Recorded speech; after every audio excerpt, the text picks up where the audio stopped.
here today to do the much talked about indie bookshelf tour.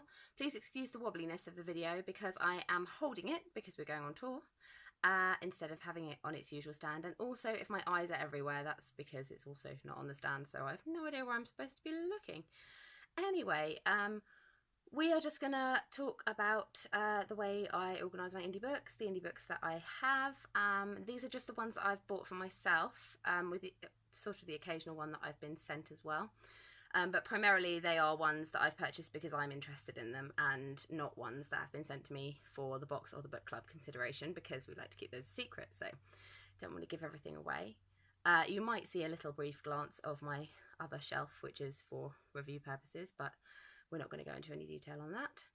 So basically what I'm going to do is now just turn over to the books and walk you through a bit of how I organise my books, how I buy indie books, how I get inspiration, what I like, talk you through some of the ones that I'm excited to read. Okay, enjoy!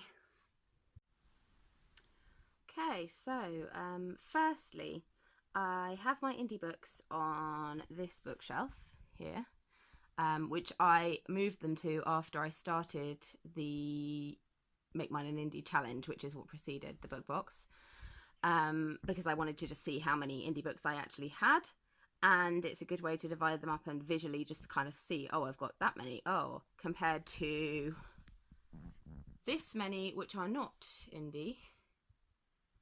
They're double stacked shelves, and skip quickly over that one to the last one. Excuse the mess. This is also my office / bedroom.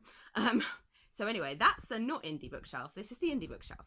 And the way these are organised is the top shelf, you will see some of them aren't and some of them are. This is my Read the World project shelf. I am doing the Read the World project, which is a project where I try to read a book from every country in the world. I'm not doing very well with it so far. I think I've got about 7 or 8 countries done, of nearly 200. Anyway, this end here is indie books that I have purchased for that. So up to here onwards. And I would say probably next I'm going to read Who Will Catch Us As We Fall by Iman Verjee, which is published by One World. It's set in Kenya, in Nairobi, so I'm excited to read that. I also really like the cover, it's really pretty, which is not why I'm reading it, obviously. Then if we go down a shelf, I've got most of the next 2 shelves are organised by publisher, with kind of things that didn't fit, sort of just lined up anyhow. So we start at this end, we've got Myriad, we've got some other Myriad books, this end here, The Last Pilot, Becoming Unbecoming, which I bought with my friend and promised her she could read after me, and it's been 3 years and I still haven't read it. I'm really sorry, but I will. Anyway, that's the Myriad books, and then over here we've got a couple of the British Library mystery crime kind of books, followed by Salt Publishing, who you probably will know if you see me on Twitter at all, that we love and adore and have supported quite a bit over our journey so far, which is exciting. Here we've got 2 that I won last year. I was actually the winner of the Republic of Consciousness Prize raffle, which is the Republic of Consciousness Prize, if you don't know, is a prize that was set up for independently published books, and the prize money is split between the publisher and the author equally. And last year they raised the prize money through a prize draw, and I won, so I won the shortlist. That was very exciting. And Counter Narratives and Lightbox are 2 of those that I haven't quite got round to reading yet, but I will, I plan to. Then followed by, we've got Canongate here. The Hoarder, we had an event for at the London Bookshop Crawl in February, and my husband, I wasn't able to be there, but my husband got Jess to sign this book for me, and I'm very, very excited. We had himself as our February book club, and it was fantastic, so I'm really excited. This seems like kind of more in a similar kind of vein. Yay. And then 2 Matt Haig books next to it. I do love myself a good Christmas book, so I'm going to save that for probably the end of the year. I meant to read it last Christmas and didn't get to it for various reasons, but I'm going to. Okay, and then after that, we've got this long string of books, which are the result of my ongoing subscription to And Other Stories, who are a fantastic publisher of the weird and wonderful. Their books are always unexpected, so I'm excited to read these, except this one I did not get through the subscription. Lightning Rods I got from Ninja Swap. I'll leave all the links to the things I'm mentioning in the description so that you can check them out, because I don't want this video to go on forever. But anyway, yeah, I was given lightning rods a few years ago now, so I should really get on with that.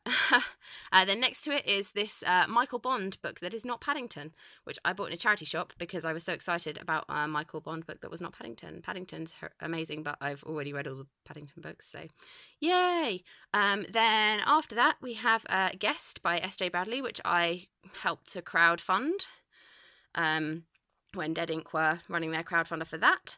And then after that, there's a couple of Pushkins. We've got The Wildings, which is about cats in, it's about cats.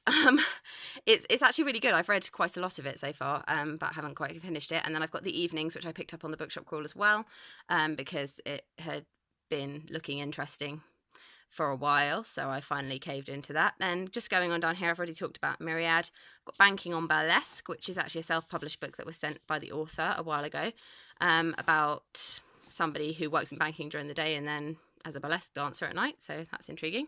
Underneath which we have two children's books, which I am going to be reading with my kids actually, called Here Comes Hercules and Here is Terrible Trap. It's very exciting. And then a couple of graphic novels underneath here. My husband's actually been telling me to read Moonhead and the Music Machine for ages and ages and ages. So I will be getting to that eventually. eventually. Too many books, not enough time. Yeah, down to the next shelf, which is kind of the last shelf, but, you know, kind of not. We'll see. So the main focal point of this shelf are my Persephone books. I am addicted to Persephone.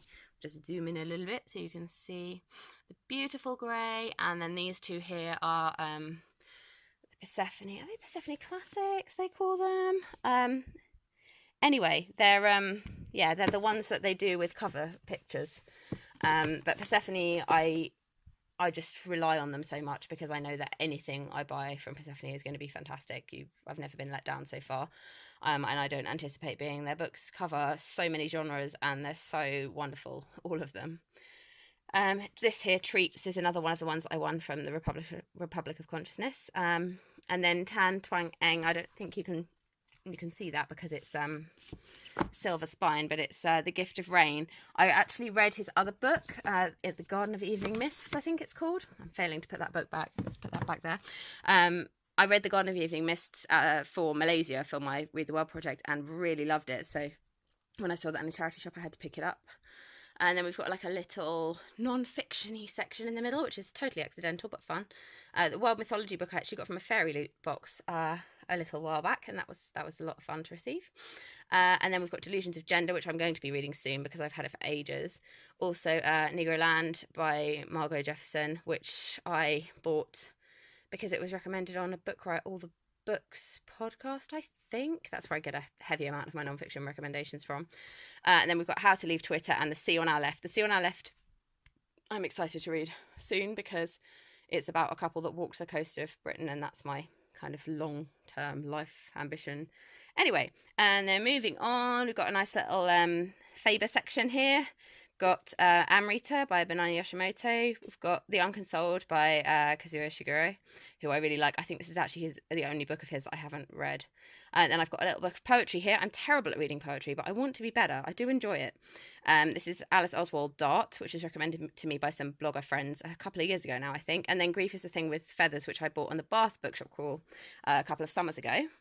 Then after that, I've got my only Tilted Axis book, which is not on the Read the World shelf. I didn't mention them up there, actually, so we'll just go back. I have a Tilted Axis subscription, and I really, really recommend getting yourself one if you like translated fiction of all kinds. They publish some really interesting things. The Impossible Fairy Tale, which I just showed you on the top shelf, I've actually almost finished. And it's really unusual in a really good way. Yeah, and then just finishing up the end here, we've just got a couple from Galley Beggar Press, who, I don't know if you follow us on Twitter, you will have seen probably in December that we read We That Are Young, and it was brilliant. It's one of the best books I've read in a long time, and definitely the best Shakespeare retelling that I've read in ages. Anyway, these are two others by the same publisher. So yeah, looking forward to those. And then down here is my kind of mishmash of stuff shelf. So some of these are indie, some of them are like publishers that were indie and now aren't. We've got Moonlocket, which is an Usborne book, which is the sequel to Cogheart. And then Speak Gigantula is a collection of short stories that I have been dipping into on and off for ages, published by Jacaranda Books. And then I've got just various things down here, various like Wordsworth classics and some other things, BBC book, Hawthorne Press book, just all the miscellaneous things that didn't fit in anywhere else, a couple of graphic novels. And these are just books, these here are books I borrowed off my mum, so they're not indie. Anyway, that's my bookshelf. I hope you've enjoyed touring it. Let me know if you've read any of the books. What should I read next? Tell me what I should read next. And as always, we'll see you next week. Bye!